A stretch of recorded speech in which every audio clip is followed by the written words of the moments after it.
Hi welcome to life line. వెన్నెముక సమస్యలు రావడానికి కారణాలేంటి, వెన్నెముక సమస్యలకి సయాటికి ప్రాబ్లంకి ఏంటి సంబంధం, అసలు వీటికి ఆయుర్వేదంలోని ఎలాంటి ట్రీట్మెంట్స్ అందుబాటులో ఉన్నాయనే విషయాన్ని తెలియజేసేందుకు మనతో పాటు స్టూడియోలో ఉన్నారు వర్ధన్ ఆయుర్వేద క్లినిక్ నుంచి డాక్టర్ వర్ధన్ గారు. సో ఈ వెన్నెముక సమస్యలకు సంబంధించి మీకు ఎలాంటి సమస్యలు ఉన్నా 040234901002 ఆర్ 0103 నెంబర్కి కాల్ చేసి సార్కి మీ సమస్య చెప్పి దానికి పరిష్కారం తెలుసుకోవచ్చు. Hello sir. హలో అండి. సార్ వెన్నునొప్పి అనేది ఎలా వస్తుంది, ఎందుకు వస్తుంది? వాతం గురించి ఆయుర్వేదంలో ఒక చిన్న శ్లోకం ఉంటుందండి. ఉత్సాహో ఉచ్ఛ్వాస నిశ్వాస చేష్ట ధాతు గతిసమ సమో మోక్షో గతిమతాం వాయో కర్మ వికారజం అంటాం. అంటే వాతం దేనికి పనిచేస్తుంది, వాతం నార్మల్గా ఉంటే ఎందుకు ఏ విధంగా ఉపకరిస్తుంది అని చెప్పడానికి ఈ శ్లోకం చెప్తారు. దాంట్లో ఉత్సాహాన్ని పెంచుతుంది, ఉచ్ఛ్వాస అంటే ఊపిరిని లోపలికి తీసుకునేటట్టు చేస్తుంది, ఊపిరిని బయటికి నిశ్వాసలాగా కూడా పనిచేస్తుంది. చేష్ట సకల విధములైనటువంటి చేష్టలకు కారణము ఈ వాతమే. ఎట్ ద సేమ్ టైం మన ఉత్తరోత్తర ధాతువు నిర్మాణం క్రమం కూడా ఈ వాతం వల్లనే జరుగుతుంది. ఎట్ ద సేమ్ టైం ఇంకేంటంటే లోపల ఉన్నటువంటి మలినాలన్నీ కూడా బయటికి వెళ్ళడానికి కారణం కూడా ఈ వాతమే అని చెప్తూ ఉంటారు. అలాంటి వాతం కనుక విషియేట్ అయింది అనుకోండి, లేదా మారిపోయింది, దానికి వ్యాధిగతంగా అయింది, అప్పుడు శరీరంలో ఉన్నటువంటి మొత్తం అన్ని వ్యాధులకి కారణమవుతుంది. అట్ ద సేమ్ టైం మన నొప్పులకి కూడా కారణభూతం అవుతుంది. సో సర్వచేష్టావాతేన ప్రాణీనాం స్మృత అని కూడా అంటారు. అంటే శరీరంలో జరిగే సకల అయినటువంటి చేష్టలకు కారణభూతము, ఎట్ ద సేమ్ టైం మనిషిలో జీవాన్ని కూడా నింపేది ఈ వాతమే అని చెప్తూ ఉంటారు. అలాంటి వాతాన్ని మనము ఎప్పుడూ కాపాడుకునే ప్రయత్నం చేయాలి. అది ప్రయత్నం చేయనప్పుడు, వాతం విషియేట్ అయిపోయినప్పుడు అన్ని రకాలైనటువంటి వాత రోగాలకి దారితీస్తూ ఉంటాయి. నార్మల్గా ఏంటంటే 42 రకాల లక్షణాలు కనబడతాయి వాత లక్షణాలు, 80 రకాల వాత వ్యాధులకు కూడా దారితీస్తూ ఉంటుంది. దాంట్లో వెన్నునొప్పి కూడా ఒకటి. సో వెన్నునొప్పి రావడానికి కారణాలు కనుక మనం తీసుకుని చాలా కారణాలు చెప్తూ ఉంటారు. వృక్ష శీతాల్ప లఘ్వన్న వ్యవాయాతి ప్రజాగరై విషమాదుపచారాశ్చ దోషాశ్రుక్ శ్రవణాదపి లంఘన ప్లవనాత్యద్వా వ్యాయామాతి విచేష్టితై ధాతూనాం సంక్షయ చింత శోక రాగాతి ఘర్షణాత్ అంటారు. ఇదేంటంటే మనం బ్రాడ్గా క్లాసిఫై చేసినప్పుడు ఆహారజ కారణాలు ఉంటాయి, విహారజ కారణాలు ఉంటాయి, దెబ్బ తగిలినప్పుడు వచ్చేటువంటి కారణాలు ఉంటాయి, అట్ ద సేమ్ టైం మానసిక కారణాలు కూడా ఉంటాయి. సో ఆహారం ఏం తీసుకుంటే వాతం పెరుగుతుంది, ఏం తీసుకోకపోతే వాతం నార్మల్ అవుతుంది అనేది కూడా ఆయుర్వేద శాస్త్రంలో చెప్పబడింది. సో ఆహారం ఏంటంటే మన దేహానికి మూలం, ఎట్ ద సేమ్ టైం రోగానికి కూడా ఆహారమే మూలం. కాబట్టి మనం ఆహారం అనేది కరెక్ట్గా తీసుకున్నట్లయితే, టైంకి తీసుకున్నట్లయితే, టైంకి అతిరిక్తంగా తీసుకున్నట్లయితే, ఎట్ ద సేమ్ టైం జీర్ణమైన ఆహారం తర్వాత మళ్ళీ ఇంకొక పూట ఆహారం తీసుకున్నట్లయితే మనం అన్ని దోషాలు ధాతువులన్నీ కూడా నార్మల్గా ఉంటాయి. అవి నార్మల్గా ఉన్నప్పుడు మనకు అన్ని విధములైనటువంటి వ్యాధుల నుండి విముక్తి కూడా లభిస్తూ ఉంటుంది. రైట్ అండి, కాల్ సిద్ధంగా వచ్చుదాం. విజయవాడ నుంచి లక్ష్మి గారు. హలో. హలో. లక్ష్మి గారు మాట్లాడండి డాక్టర్తో. అమ్మా నమస్కారం అమ్మా, చెప్పండి. నమస్కారం అండి. Good afternoon. గుడ్ ఆఫ్టర్నూన్ అమ్మా, చెప్పండి. నాకు అంటే నా ఏజ్ 23. ఓకే. చదువుతున్నాను. ఈ ఏజ్కే నాకు ఫుల్ కాళ్ళ నొప్పులు వస్తున్నాయండి. ఎక్కడి నుంచి అమ్మా? కాలంటే పాదమా లేకపోతే మొత్తం కాలా? మోకాళ్ళు బాగా. మోకాళ్ళు. కొంచెం డిస్టెన్స్ నడిచినా కూడా బాగా పెయిన్ వస్తుంది, నడవలేకపోతున్నా. మరి ఏమన్నా టెస్ట్లు కానీ డాక్టర్ కానీ ఏమైనా విజిట్ చేశారా? లేదండి, అంతా బాగానే ఉందన్నారు టెస్ట్ చేస్తే. బట్ ఎందుకు వస్తుందో తెలియట్లేదు, మళ్ళీ వస్తుంది. ఓన్లీ మోకాలు నొప్పే? మోకాలు నొప్పే. ఎన్ని రోజుల నుంచి ఉందమ్మా? నియర్లీ ఒక 3 months నుంచి అండి. మరి పెయిన్ కిల్లర్ లాంటివి ఏమైనా వేసుకుంటే తగ్గుతుందా, లేకపోతే అది వేసుకున్నప్పుడు కూడా అలానే ఉంటుందా? వాళ్ళని స్ప్రే చేసుకుంటే బెటర్ అండి కొంచెం. మీరు విజయవాడ అంటున్నారు, ఒకసారి మనకి విజయవాడలో కూడా బ్రాంచ్ ఉంది.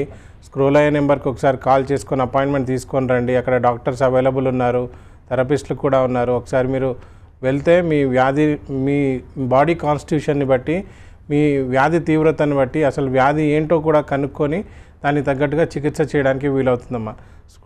స్క్రోల్ అయ్యే నెంబర్కి కాల్ చేసి అపాయింట్మెంట్ తీసుకొని వెళ్ళండి ఒకసారి. వెన్నెముక సమస్యలకు దారితీసే అసలు పరిస్థితులు ఏంటి? డిస్క్ సమస్యలు ఏ రకంగా వెన్నెముక సమస్యలకు కారణమవుతాయి?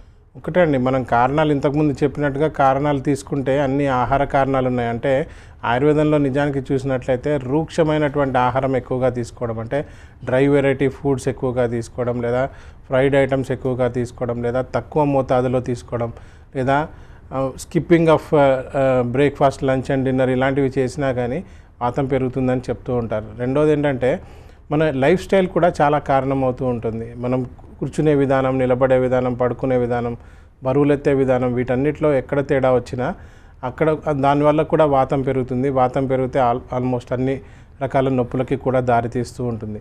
ఇవే కాకుండా వేగాలని చెప్తూ ఉంటారు శాస్త్రంలో. ఏంటంటే వేగాన్న ధారయేత్ వాత విన్మూత్ర క్షవతృ క్షుద్ర నిద్రాశ్వాస శ్రమశ్వాస జృంభాశ్రు చర్దిరేతసాం అంటారు. అంటే 13 విధములైనటువంటి వేగాలు ఉంటాయి. ఇవి ధరింపకూడదు.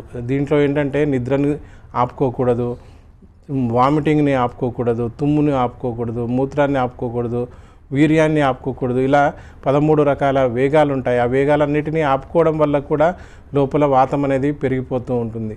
సో ధరింపదగిన వేగాలు కూడా ఉంటాయి. లోభశోక భయక్రోధ మాన్య వేగాన్ విధారయేత్ నైర్లజ్యర్షతి రాగానం అవిధేయశ్చ బుద్ధిమాన్ అంటారు. ఇది లోభము, శోకము, భయము, క్రోధము ఇవన్నీ కూడా ధరింపుకోదగిన వేగాలు, అంటే మనం అణుచుకోవాల్సినటువంటి వేగాలు. వాటికి బయటికి ప్రదర్శించిన అప్పుడు కూడా వాతం పెరిగిపోతుంది. వాతం పెరిగిపోతే ఇంతకుముందు చెప్పినట్టుగా 80 రకాల వాత వ్యాధులు అన్నిటికీ దారితీస్తాయి. దాంట్లో వెన్నునొప్పి ఉండొచ్చు, తిమ్మిర్లు, పోట్లు, మంటలు ఏవైనా ఉండొచ్చు. సో ఇలా మన ఆహార కారణాలు, విహార కారణాలు, మానసిక కారణాలు అన్నిటి వల్లనే మనకి వెన్నునొప్పి కానీ ఇతరమైనటువంటి నొప్పులన్నీ కూడా మూలం ఇవే అండి. రైట్ అండి, నెక్స్ట్ కాలర్ చూద్దాం. రేపల్లి నుంచి జగదీశ్వరరావు గారు. హలో సార్, నమస్కారం, చెప్పండి. నమస్కారం అండి సార్. అదే మాకు ఈ డిస్క్ కాడ కొద్దిగా నొప్పిగా వస్తుందండి. ఓకే.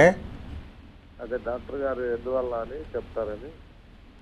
నొప్పి డిస్క్ దగ్గర మీరు ఏమైనా ఎక్స్రే చేయించారా? తీసాం సార్, ఏం లేదన్నారు. ఓకే. మళ్ళీ అప్పుడప్పుడు వస్తూ ఉంటుంది. ఏంటా అసలు ఏంటా అని. ఏం పని చేస్తారు? మాది బిజినెస్ సార్, టెంబల్ డిపో. ఇట్లా కూర్చొనే ఉంటారా, తిరుగుతారా, ఎలా? తిరుగుతూనే ఉంటాం సార్. ఎలా, దేని మీద తిరుగుతారండి?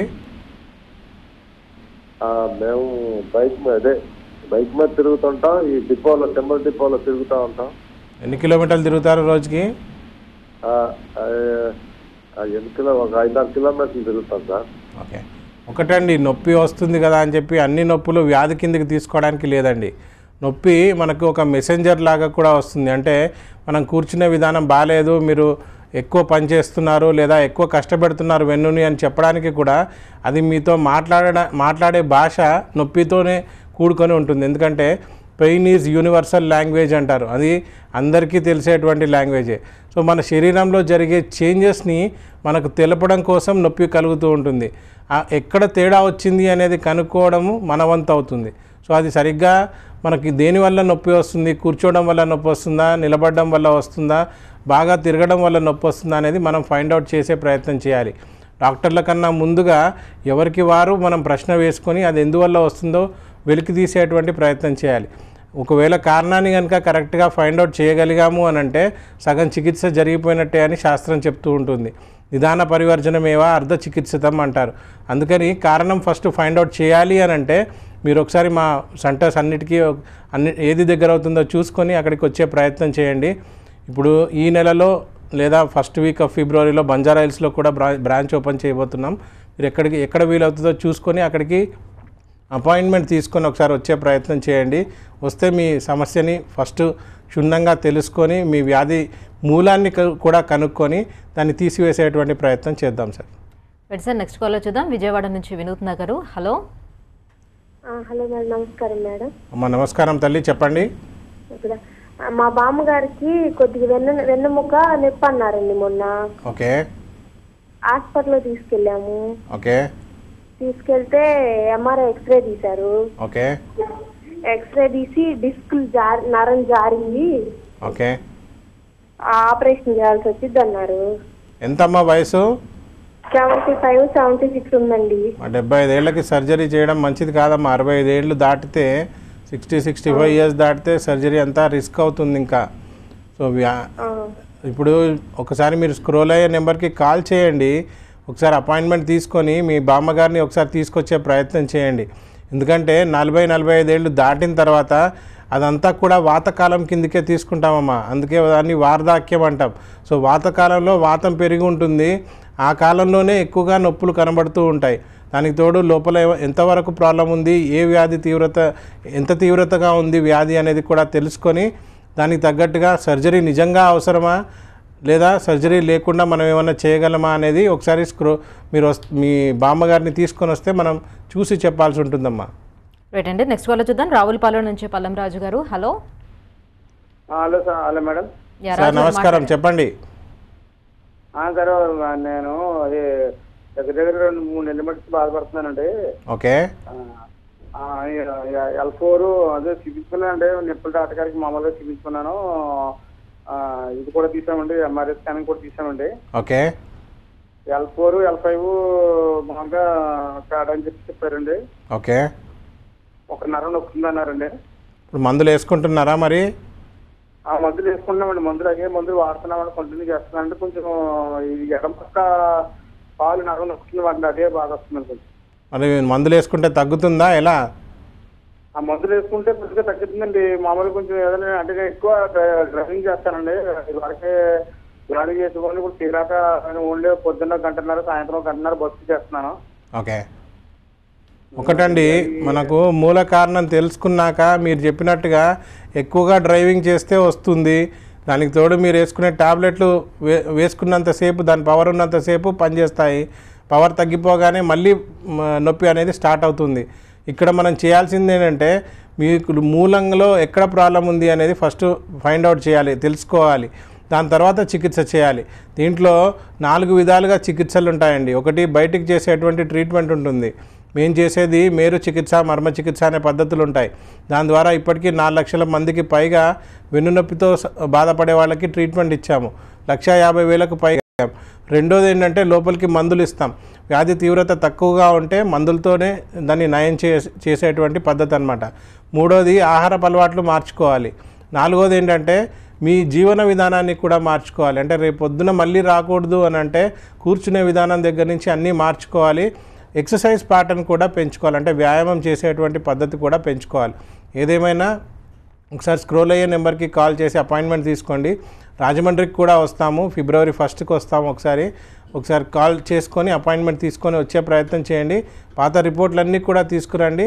ఒకటేసారి స్టడీ చేసి మీకు ఎన్ని రోజులలో తగ్గుతుందో కూడా చెప్పేయచ్చండి. ఉన్నారండి గుంటూరు నుంచి శేఖర్ గారు. Hello madam. శేఖర్ గారు మాట్లాడండి డాక్టర్తో. సార్ నమస్కారం, చెప్పండి. సార్ నమస్తే సార్. చెప్పండి సార్. ఇది మాకు ఒక చిన్న ప్రాబ్లం సార్. ఎంఆర్ఐ తీపిచ్చారు డాక్టర్ గారు. ఓకే. వచ్చేసి 70 ఏళ్ళు. ఓకే. ఎంఆర్ఐలు వచ్చేసి L1, L2, L3, L4 అని ఉంది అనమాట. ఓకే. జాయిన్ అని చెప్పారు, అంటే ఆపరేషన్ చేయమన్నారు, ఆపరేషన్ చేయాలన్నారు. దాని గురించి ఏమైనా ఆయుర్వేదం తగ్గిద్దాన్ని కనుక్కుందని కాల్ చేసింది సార్. L1, L2లో ఏముందని చెప్పారు? డిస్క్ జాయిన్ అని చెప్పారు సార్. డిస్క్ ఎంత వయసు? 70 సార్. 70? అవును సార్. నడుస్తున్నాడా? నడుస్తున్నారు సార్, మామూలుగా నడుస్తున్నారు, అంతా బాగానే ఉంది. కాకపోతే సపోజ్ మనం వంగుతున్నా లేకపోతే కూర్చున్నా ఒకటే నొప్పి పడుతుంది తప్ప మిగతాదంతా కంటిన్యూస్ గా బాత్రూమ్స్కి వెళ్తుంది, కానీ ఇంకా మిగతా అంతా బాగానే ఉంది. సన్నగా ఉంటారా, లావుగా ఉంటారా? మాదిరి మీడియం సార్. ఒక 70 కేజీలు ఉంటుంది సార్. ఒకటండి, అంటే సర్జరీ అని చెప్పగానే సర్జరీ చేయించుకోవాల్సిన అవసరం లేదు. మీరు డిసైడ్ చేసుకోవాల్సింది ఏంటంటే ఒక డాక్టర్ చెప్పారు అనగానే ఇంకో 2-3 డాక్టర్లను కూడా ఒపీనియన్ తీసుకునే ప్రయత్నం చేయాలి. మీ దగ్గరికి వచ్చిన మీకు ఏమవుతారు ఆయన? సరే 70 years అంటున్నారు కాబట్టి ఒకసారి 60 ఏళ్ళు దాటిన తర్వాత సర్జరీ కొంచెం రిస్క్తో కూడుకున్నట్టుగా ఉంటుందండి. ముఖ్యంగా సర్జరీ వద్దని ఎందుకు అంటున్నానంటే కొన్ని పాయింట్స్ ఉన్నాయి. దాంట్లో మొట్టమొదటిది WHO ప్రకారం only 5% of back pain require surgery అంటారు. అంటే 5గురికి 100లో 5గురికి మాత్రమే సర్జరీ అవసరము. మిగతా 95 మందికి సర్జరీ అవసరం లేకుండా నాన్ సర్జికల్ ప్రొసీజర్స్ అన్నీ చేసుకుంటే తగ్గిపోతుంది అని చెప్తారు. రెండో పాయింట్ ఏంటంటే సర్జరీ టెక్స్ట్ బుక్స్లో కూడా రాసి ఉన్న పాయింట్ ఏంటంటే ముందు 1 సంవత్సర పర్యంతము నాన్ సర్జికల్ ప్రొసీజర్స్ అన్నీ తీసుకున్నాక రెడ్ ఫ్లాగ్ సైన్స్ కానీ లేదా వార్నింగ్ సైన్స్ కానీ కనబడితే అప్పుడు మాత్రమే సర్జరీకి వెళ్ళాలి, లేకపోతే నాన్ సర్జికల్ ప్రొసీజర్స్తోని తగ్గిపోతుందని చెప్తారు. సో రెడ్ ఫ్లాగ్ సైన్స్ అంటే ఏంటి అని అంటే మూత్రం తెలియకుండా జారిపోవడము, లేదా మూత్రం దానంతలో అదే వెళ్ళిపోవడం లేదా ఆగిపోవడం, లేదా మోషన్ కూడా దానంతలో అదే ఆగిపోవడము లేదా తెలియకుండా జారిపోవడం. ఇదే కాకుండా చెయ్యి కానీ కాలు కానీ తీసి పక్కకు పెట్టాల్సినటువంటి పరిస్థితి ఏర్పడడం, లేదా క్యాన్సర్ లాంటివి ఉండి బ్యాక్ పెయిన్ వచ్చింది అని అంటే అప్పుడు మీరు రష్ అయిపోయి సర్జరీ చేయించుకోవాల్సినటువంటి ప్రయత్నం చేయాలి, సర్జరీ చేయించుకోవాలి.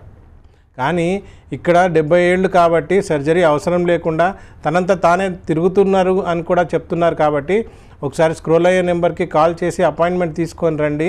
నిజంగా సర్జరీ అవసరమా, లేదా సర్జరీ లేకుండా మనం ఎంతవరకు ట్రీట్మెంట్ చేయగలము, ఎన్ని రోజులు పడుతుంది అనేది మనం సరిగ్గా మాట్లాడడానికి వీలవుతుంది. ఒకసారి స్క్రోల్ అయ్యే నెంబర్కి కాల్ చేసి మీ వాళ్ళని తీసుకొని రండి.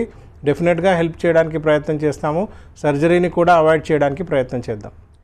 రైట్ సార్, నడుము నొప్పి అనేది అసలు ఎన్ని రకాలుగా ఉంటుంది? బ్యాక్ పెయిన్ వస్తుంది అని అంటే స్పైన్ ప్రాబ్లం ఉన్నట్ల, అసలు క్రానిక్ బ్యాక్ పెయిన్ అంటే ఏంటి? ఒకటండి, అంటే నడుము నొప్పి వచ్చింది అనగానే నడుములోనే ప్రాబ్లం ఉండాలని రూల్ ఏం లేదండి. ఎందుకంటే వేరే దగ్గర ప్రాబ్లం ఉండి రేడియేటింగ్ పెయిన్ కూడా రావచ్చు. ఫర్ ఎగ్జాంపుల్ కిడ్నీలో స్టోన్ ఉందనుకోండి, ఆటోమేటికలీ నడుము నొప్పి రావచ్చు. లేదా యూట్రస్లో ఫైబ్రాయిడ్ ఉంది, లేదా యూట్రస్లో ఎండోమెట్రి